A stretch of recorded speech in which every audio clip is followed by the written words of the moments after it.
Ladies, nagdududa ka ba sa partner mo?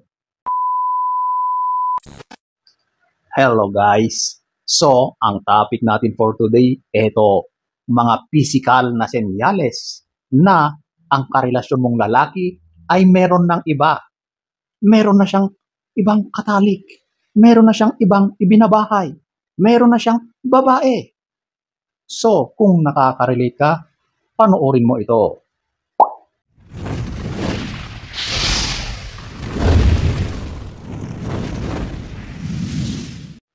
So, eto, ating alamin. Number 10, eto yung clues of another woman or another babe. Oh, ano ba ang mga clues na yan? Ano ba ang mga sign na yan? Alam mo, kapag may katagpo ang lalaki sa labas at sila ay tumuloy sa isang malamig na kwarto at doon naganap ang isang kababalaghan, di ba? Sigurado na meron niyang maiiwan na palatandaan sa katawan ng lalaki. At yan yung mga namumula, yung mga parang kinagat ng lamok, parang kinagat, sinipsip, o kaya marka ng kuko, yung mga namumula sa kanyang katawan. Okay? At ito pa, minsan talagang yung amoy ng babae ay naiiwan sa kanyang damit. Di ba? Minsan, kapag meron siyang sasakyan, andun yung mga ebidensya. May mga naiiwan doon na bakas ng isang babae.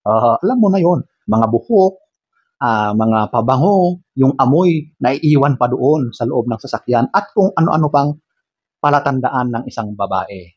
Number 10. Number 9, innovative moves.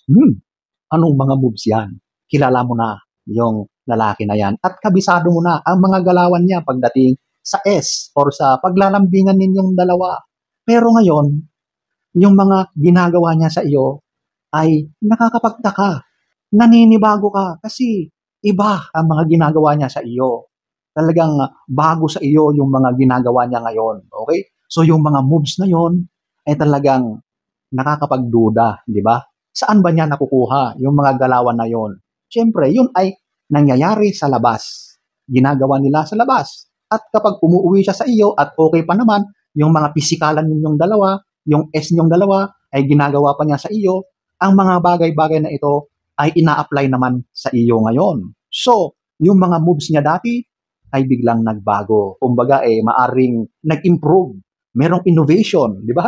Yung mga paghalik niya sa iyo ay talaga namang kakaiba. Siguradong natutunan yan or na-experience niya yan sa labas. Siyempre, kanino pa? Ay di sa ibang babae. So, ayan po ang number 9. Number 8, he is poorer despite longer working hours. Okay? So, ano ang connection nito? 'Di ba? Dahil siya ay laging busy. 'Di ba? Lagi siyang nasa trabaho, nag-o-overtime, ang aga-agang pumasok. Tapos kahit weekends, pumapasok siya dahil overtime daw. Marami siyang inaasikaso. Pero pagdating sa kaperahan, ay mas lalo siyang walang pera. Mas lalo pa siyang nababaon sa utang kahit ang haba-haba na ng oras niya sa trabaho. So, nakakaduda, di ba? Noong wala siyang overtime, okay naman ang finances ninyo. Pero ngayon na naging masipag, naging super mahaba ang oras niya sa trabaho, at doon pa siya nawalan ng pera. Kumbaga, sa halip na gumaan-gaan sana, ay ngayon ay mas lalo siyang nalubog. At dahil siya ay merong iba. Ibang pinagkakagastusan. Okay? Ibang inaasikaso. At alam niyo ba, na kapag ang isang lalaki ay merong iba, doon na napupunta yung kanyang kaperahan.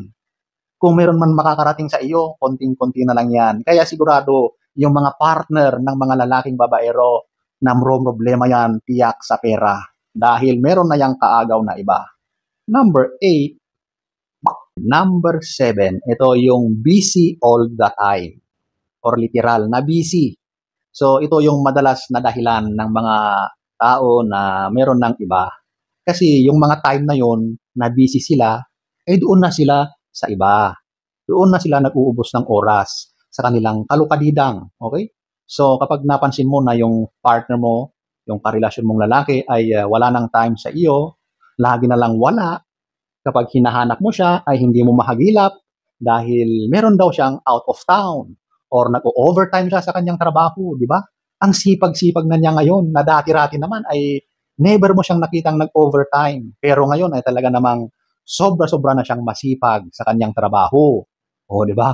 Pero yung mga oras na yan na sinasabing overtime, out of town, at kung ano-ano pang mga related sa work, yun ay inuubos niya doon sa kanyang babae.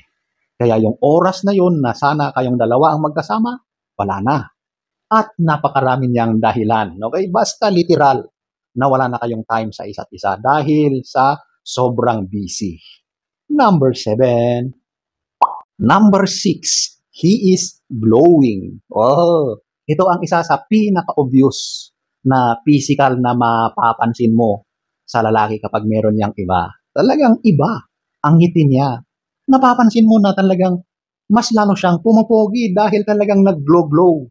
Kung sa babae ay blooming siya, ganun yun. Kasi bakit? Kasi dahil meron siyang ibang inspirasyon sa labas na yun ang dahilan kung bakit ang ganda ng ngiti niya, kung bakit ang ganda-ganda ng gising, ang ganda ng araw niya, sumisipol yan, kumakanta kapag siya ay naliligo. O, di ba? Dati, hindi naman siya ganun. All of a sudden, bigla na siyang masaya. Masayang masaya talaga. Makikita mo sa kanyang aura, di ba? Kapag ganun, nako, sigurado na yan. Wala nang kaduda-duda na meron na yang iba, okay? So, ladies, watch out sa mga ganyang mga signs na sigurado na yan ay may iba ng kinahuhumalingang babae. Number 6. Number 5. Ito yung has a backup phone and backup social media accounts. Ang tao na may ginagawang mga kalokohan, sigurado na meron niyang itinatago na ibang telepono. Kung sabihin natin na wala siyang itinatago, pero inside yung telephone na yon, maraming ibang mga kalokohan doon. For example, sa mga social media, gagawa yan ng ibang mga accounts, okay? Mga dami accounts. At yun ang gagamitin niya para makipag-communicate sa iba. At madalas, ginagamit yan sa kalokohan sa ibang babae. Or kung babae yan, sa lalaki. So, ang lalaki na may mga ganitong ginagawa sa telepono, sigurado na babae yan. Wala nang ibang dahilan para magtago siya ng ibang telepono, para gumawa siya ng mga backup accounts, mga dummy accounts na hindi mo alam, or kung alam mo man, ay siguradong i-block ka niya. Talagang yung account na yon ay talagang para lang sa kanya. Siya lang ang may access, okay? Siyempre, yung telepono niya, hindi mo yan basta-basta ma-access. Kasi talagang guarded yan ng passwords at napakarami pang mga kung ano-anong ginawa para hindi mo ma-access. Okay? So, ayan po, ang number 5. Number 4, ito yung strange behavior patterns and change in habits. Kabisado mo na siguro yung karelasyon mong lalaki kasi nagsama kayo or matagal na kayong nagkasama. So, kabisado mo na siya, di ba? Alam mo na yung mga gusto niya. Alam mo na yung mga kilos niya. Alam mo rin yung mga habits niya, okay? So, bigla mong napansin na nagbabago. Bakit nga ba nagbabago? Oh, dati-rati, yung mga music niyong dalawa, meron kayong mga genre or mga uri ng tugtugin na yun ang pinapakinggan niyo. Tapos all of a sudden, iba na ang hilig niya sa music. Maaring yan ay influence ng iba sa labas. At madalas, yan ay influence ng ibang babae. Madalas mapapansin mo yan na yung mga pananalita niya or yung mga mannerisms niya ay nababago rin, di ba? Mapapansin mo na bakit iba na ang mga galawan nito. Iba na yung mga expressions na mga binabanggit, sinasabi niya. O, yung mga yon, yan ay nanggagaling sa iba. At yon ay ginagawa niya. Yon ang tinatawag na mirroring. Kasi nakakasama niya araw-araw. So, nagagaya niya yung mga gestures, mga galawan, habits ng babae na yon. Okay? Siyempre, yung mga behavior patterns na yan, sigurado na apektado rin yan. Umiiba or nagbabago yung kanyang behavior. Talagang magtataka ka kasi bakit parang iba? Mararamdaman mo na iba na ang pakikitungo niya sa iyo, di ba? Iba na yung mga binibigkas niya. Iba na rin yung uri ng pakikipag-usap sa iyo. Lahat yan ay dahil sa influence ng ibang tao at yan ay yung ibang babae. So ayan po ang number 4. Number 3, eto yung his phone is your biggest clue.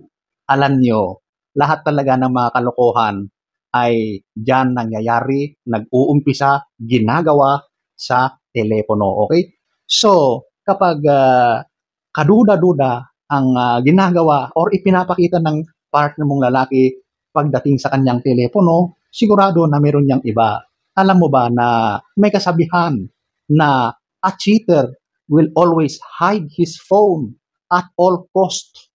So kapag yan ay may ginagawang kababalaghan, sigurado na talagang prinoprotektahan niya yung telepono niya.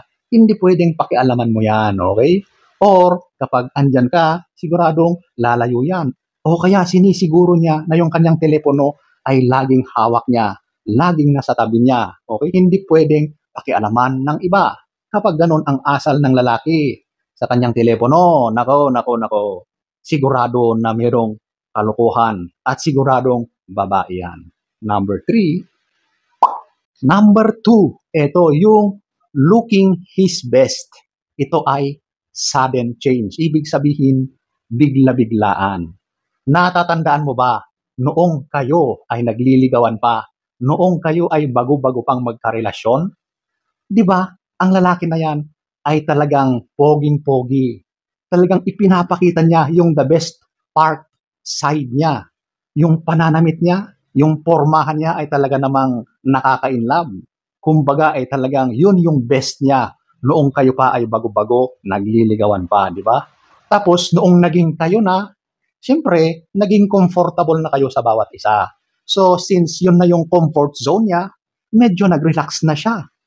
So yung mga dati niyang ginagawa sa sarili niya, hindi na niya nagagawa. Kasi nga, alam niya na kahit ganon yung itsura niya, mahal mo pa rin siya. Andun yung pagmamahal nyo, kahit ganon ang mga itsura ninyo.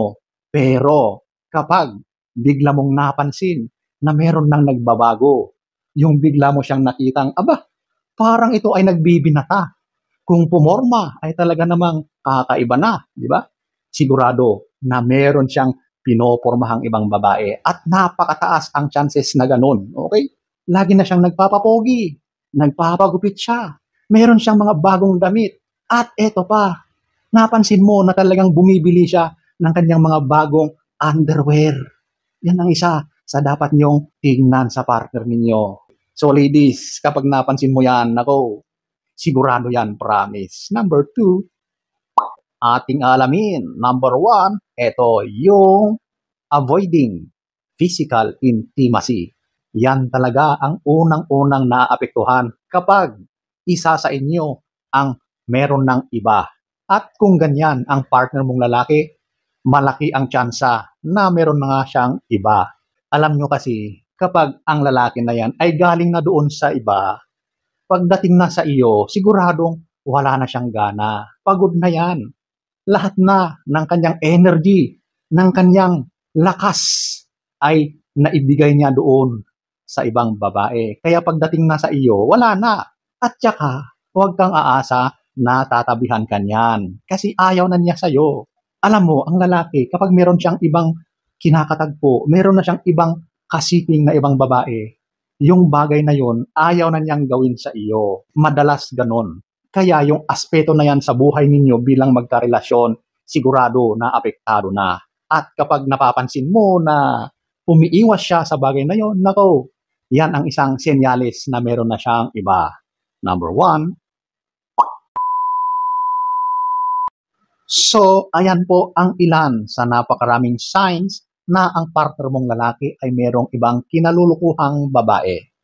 So, sana ay nagustuhan nyo ang ating topic for today. Next story time. Don't forget to subscribe.